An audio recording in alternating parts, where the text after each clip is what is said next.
Right.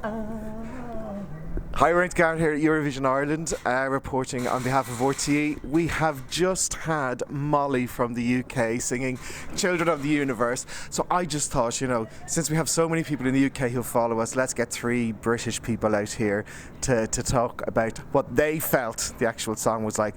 I'm being told 4 because the cameraman, John, on my team, who how could I forget, is from Nottingham.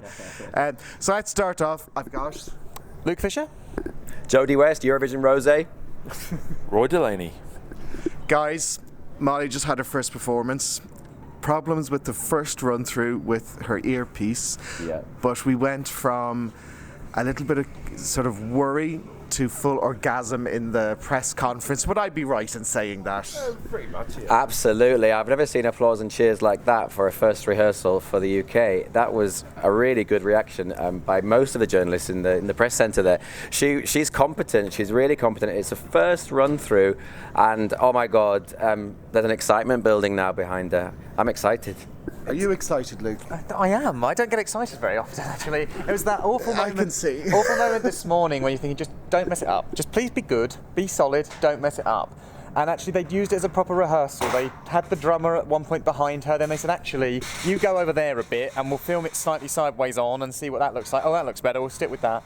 And it gradually built up, and then we got to this thinking, right, now what's missing? Some sort of crack at the end. Now, when crack, I mean crack.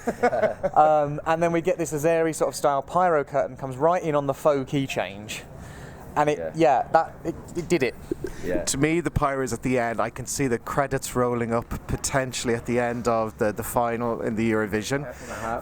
Yeah, perhaps. Don't get carried away. I know. Yeah. Roy, you're in a band as well. So from, I suppose, a musical aspect, yeah, and the drummer was giving it socks, and I know you played the drums.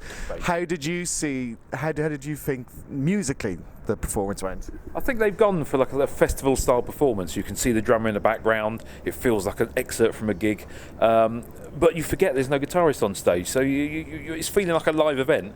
And like I say, they used that rehearsal well. They tried things out. They got the sound sorted. They seemed like a professional bunch. Like Jodie said, I don't think we're going to get too carried away.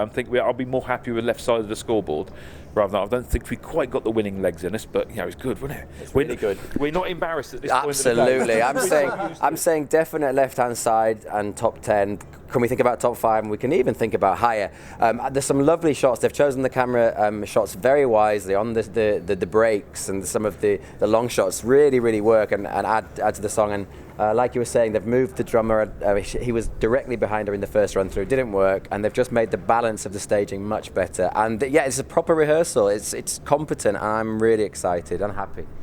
Probably, I think Roy said one of the best things actually when we were watching it. It's probably the most impressive thing about the whole thing was in her first run through, where her in-ear wasn't good. She actually had the courage through the rehearsal, as the music was on, to say, I need more of this. I need more of me in my ear.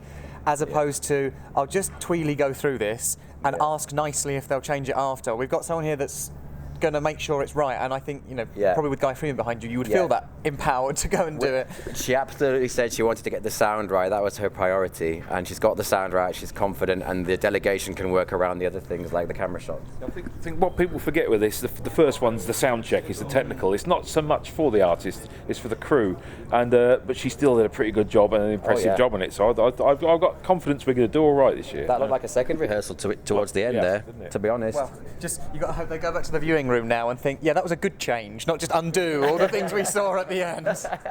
Undo.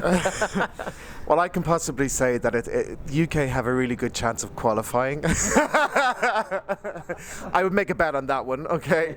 And I have never seen UK fans or UK press so excited after a first rehearsal for a long time for a UK act. So let's hope that it's going to do well, and I think the second rehearsal is going to be even better. And I get the feeling she's going to go hippie chic in the look that she's going to go for, and I think people are going to like that.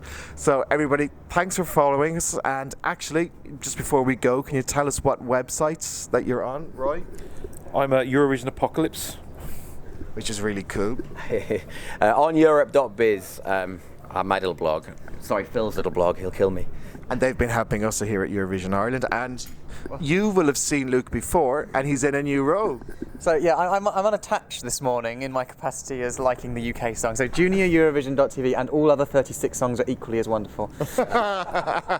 And obviously from EurovisionIreland.net. And John on the camera. Thanks, John.